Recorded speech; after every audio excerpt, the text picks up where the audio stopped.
حضور اگر نبی اکرم صلی اللہ تعالی علیہ وسلم کو علم غیب تھا تو تہمت کے بارے میں صلاح مشورہ کیوں کیا؟ ٹھیک، آدم علیہ السلام کو اللہ رب العزت نے خلیفہ بناتے وقت فرشتوں سے مشورہ کیا، انی جاعل فی الارض خلیفہ، میں زمین میں خلیفہ بنانے لگا ہوں، بتلاؤ تمہاری کیا رائے ہے؟ انہوں نے کہا اتجعل فیہا من یفسد فیہا ویسفک الدماء، ہمیں تو کوئی بہتری نظر کوئی نہیں آتی، اس میں قوت غضبیہ ہے، قوت شہویہ ہے، حرص ہے، وہ ساری دولتیں، مال، زمینیں اکٹھی کرنا چاہے گا، لوگ رکاوٹ بنیں گے تو قتل کر دے گا، تو لہذا فسادی فساد، خوریزی ہوگی، ہمیں تو بہتری کوئی نہیں نظر آتی۔ اللہ نے مشورہ لیا یا کوئی نہ؟ پھر اللہ کے علم غیب کا صفایا ہوا کہ کوئی نہ؟ یہ سودا وارے میں ہے تو ٹھیک ہے، پھر اللہ کے علم غیب کا بھی انکار کر دو، اگر وہاں انکار کرنا کفر ہے تو یہاں بھی انکار کرنا کفر ہے۔ کلی ہونا، جزئی ہونا، یہ بھی ایک بڑا پانی میں مدانی والی بات ہے۔ نبی پاک کا علم جزئی ہے، کلی ہے، اس میں رولا ڈالا جاتا ہے۔ ایک جزئی حقیقی ہوتی ہے، مثلا میری ذات ہے، میں جزئی حقیقی ہوں، حضور قبلہ شاہ صاحب، عزت مآب چودھری صاحب، یہ ہم ایک فرد ہے، یہ جزئی حقیقی ہے۔ ایک جزئی اضافی ہوتی ہے، جس طرح انسان ہے تو حیوان کے نیچے وہ داخل ہے، انسان کے علاوہ گھوڑے، خچر، گدے، بھیڑیں، بکریاں، بھینسیں، گائیں، یہ سارے بھی اقسام ہیں جو حیوان کے نیچے داخل ہے۔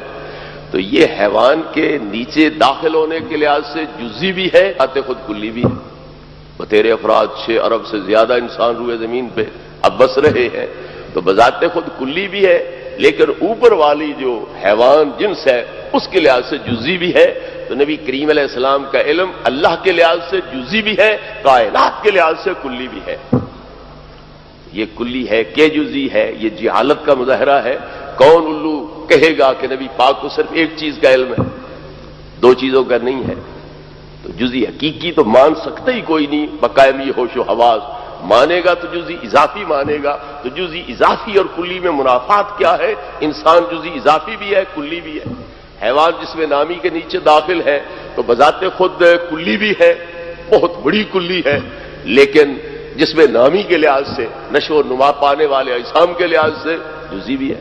جس میں نامی جسم مطلق کے نیچے داخل ہے اس لحاظ سے جزئی بھی ہے، بذات خود بہت بڑی کلی بھی ہے۔ تو کلی اور جزئی اضافی میں کوئی منافات نہیں ہے۔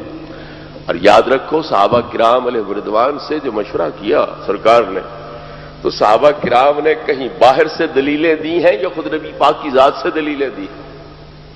حضرت عمر کہتے ہیں میں نے آپ کے کرتے پر مکھی بیٹھتے نہیں دیکھی، جو خدا مکھی کے پاؤں کے ساتھ لگنے والی معمولی پلیدی آپ کے کرتے کے قریب نہیں آنے دیتا، وہ ایسی پلیدی آپ کے حرم پاک کے قریب کیسے آنے دے گا؟ وہ دلیل کہیں باہر سے لا رہے ہیں یا نبی پاک کی ذات سے دلیل لے رہے ہیں؟ حضرت عثمان کہتے ہیں میں نے آپ کا سایہ زمین پہ پڑتے نہیں دیکھا۔ تو جو آپ کے عکس کو ان پلید اور گندی جگہوں پر پڑنے سے بچاتا ہے، کوئی اوپر پیر نہ رکھ دے، بے ادبی نہ کر دے، اس بے ادبی سے بچاتا ہے، تو جو خدا اتنا احترام آپ کا کرتا ہے کہ سایہ اٹھا دیتا ہے تاکہ گندی جگہ پہ نہ پڑے، کوئی پیر رکھ کے بے ادبی نہ کرے، تو وہ تمہاری بیوی کو ایسی پلیدیوں سے کیوں نہیں بچائے گا؟ حضرت علی عرض کرتے ہیں حضور آپ نماز پڑھ رہے تھے، جوڑے کے ساتھ کوئی ناپسندیدہ چیز لگی تھی، اللہ نے عین نماز میں اتروا دیا تھا۔ جو ایسا جوڑا آپ کے پیروں میں برداشت نہیں کرتا، وہ ایسی بیوی آپ کے گھر کیسے برداشت کرے گا؟ تو صحابہ نے دلیلیں باہر سے دی ہیں یا خود نبی پاک کی ذات سے لی؟ تو صحابہ کو نظر آ رہا ہے مکھی نہیں بیٹھتی، سایہ نہیں پڑتا، جوتا کیوں اتارا؟ تو خود نبی پاک کو یہ سمجھ کوئی نہیں آ رہی تھی۔ نبی پاک امت کو سبق دینا چاہتے تھے، اللہ کے حکم کی تعمیل کرنا چاہتے تھے۔ شاورہم فی الامر فاذا عزمت فتوکل علی اللہ، مشورہ بھی کرو پر تم اپنی ذاتی رائے اگر پختہ بنا لو کہ میں نے یہ کرنا ہے تو پھر میں تمہارے ساتھ ہوں، جو تم چاہو گے میں وہی کر دوں گا۔ تو آپ مشورے کے پابند نہیں ہیں، صرف امت کی تربیت کے لیے، تعلیم کے لیے آپ مشورہ لیتے تھے۔ اور یہ سبق دینا مقصود ہے کہ ایسا گھریلو اہم ترین مسئلہ ہی کیوں نہ ہو، پھر بھی اپنے مخلصین سے صلاح مشورہ کر کے قدم اٹھانا چاہیے۔ تو یہ اعلیٰ تربیت دینا مقصود تھا صحابہ کرام علیہ رضوان کو، کہ ایسے مسائل میں بھی صلاح مشورے کے بعد قدم اٹھانا چاہیے. تو مشورہ لا علمی کی دلیل نہیں ہوتا ہے.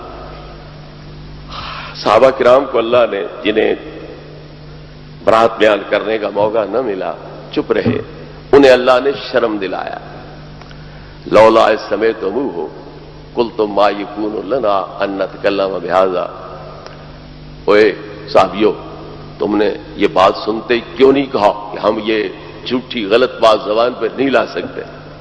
کیوں نہیں ایسے کہا؟ لولا اذ سمعتموہ ظن المؤمنون والمؤمنات بانفسہم خیرا. جب تم نے یہ بات سنی تھی تو ان اپنوں کے بارے میں نیک گمان کیوں نہیں کیا؟ اور تم نے کیوں نہیں کہا یہ بہتان ہے، یہ جھوٹ ہے، افک ہے، ہم یہ زبان پہ نہیں لا سکتے؟ اللہ صحابہ کو شرما رہا ہے. استاد العلماء بیٹھے ہیں، ان سے پوچھئے لولا کا لفظ ماضی کے گزرے واقعے پر داخل ہو تو یہ ہوتا ہے ندامت دلانے کے لیے، شرم دلانے کے لیے.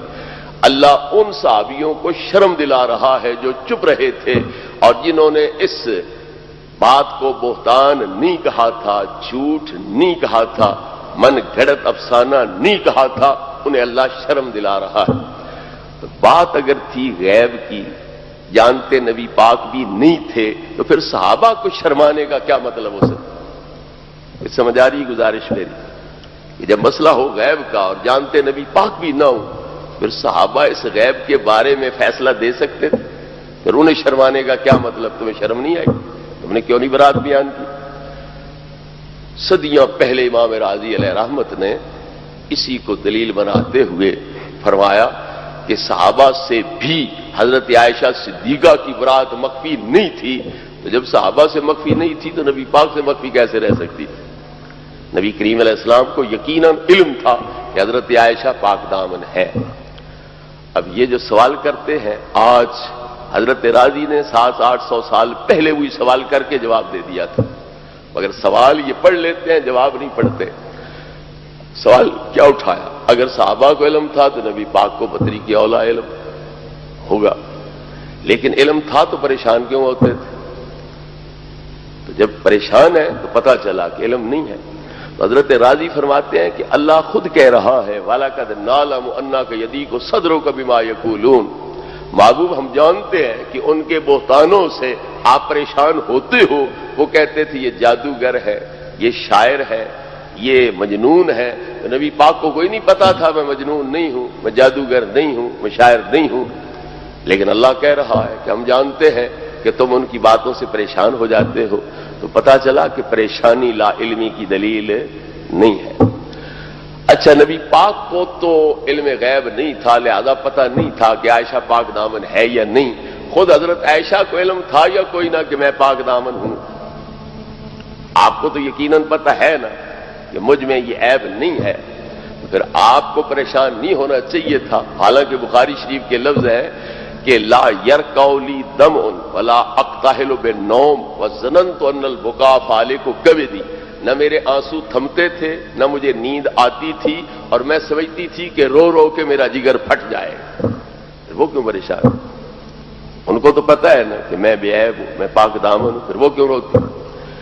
جو عادی مجرم ہوں، چوریوں کے عادی ہوں، زنا کے عادی ہوں، شرابوں کے عادی ہوں، انہیں کہو زانی آ رہا ہے، شرابی آ رہا ہے، وہ شرمسار ہوگا، پریشان ہوگا، اس کے آنسو بہہ نکلیں گے، وہ چوڑا ہو جائے گا. ہاں جناب، ہمارا پیشہ جو یہی ہوا. پریشان ہوتے ہی وہی ہے کہ بلا وجہ بے سبب ان پہ الزام عائد کر دیا جائے. تو پریشان ہوتے ہی وہی ہے. جو عادی مجرم ہوں تو ڈھیٹ ہوتے ہیں، انہوں نے پریشان کیا ہونا ہوتا ہے.